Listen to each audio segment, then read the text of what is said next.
नमस्कार शेतकरी बंधूंनो, कुक्कुटपालन करत असताना ज्या काही समस्या जाणवतात त्याच्यात हिंस्र प्राणीचे समस्या मोठ्या प्रमाणात आहेत।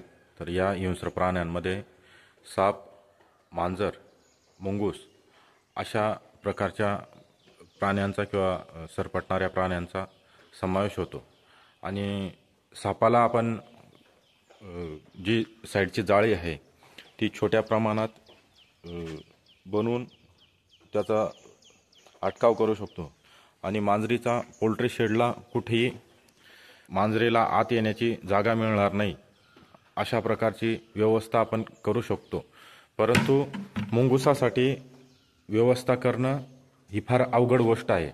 आणि अशाच परिस्थितीत जर या प्राण्यांना आपण योग्यरित्या अटकाव केला नाही तर मोठ्या प्रमाणात नुकसान होऊ शकतं। मित्रांनो,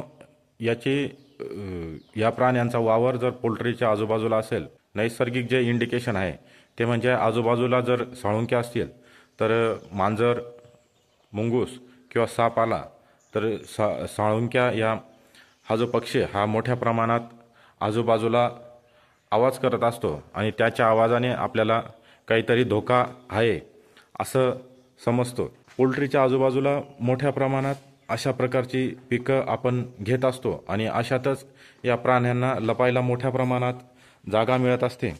आणि मुंगसापासून वाचण्यासाठी आपण एक पिंजरा बनवलेला आहे। या पद्धतीने आपण जो व्हिडिओमध्ये पाहतो तो अशा प्रकारचा पिंजरा आपण बनवलेला आहे। आणि याचं ऑपरेशन कसं आहे, हे एक जुगाड पद्धतीने बनवलेला पिंजरा आहे। तर या ठिकाणी आपण हा एक हुक बनवलेला आहे। आपण समोरून अशा पद्धतीने या ठिकाणी आपण पाहू शकतो की त्या हुकाजवळ एक कोंबडीचं तंगडं आपण अडकवलेलं आहे। ते खाण्यासाठी ज्यावेळेस मुंगूस या पिंजऱ्यातून किंवा या दरवाजातून आतमध्ये जाईल त्यावेळेस हा जो समोरचा दरवाजा आहे तो पडेल आणि मुंगूस यामध्ये अटकेल, अशा पद्धतीचा जुगाड आपण या ठिकाणी केलेला आहे। आता या ठिकाणी ज्यावेळेस या हुकला अडकलेला जो त्याला ठेवलेलं खाद्य तो या पद्धतीने जर तो दरवाजाकडे वळेल आणि अशा पद्धतीने हा जो या ठिकाणी आपण उघडा केलेला दरवाजा आहे हा अशा पद्धतीने पडेल आणि मुंगूस यामध्ये अटकेल, असं सर्वसाधारण हे जुगाड आहे।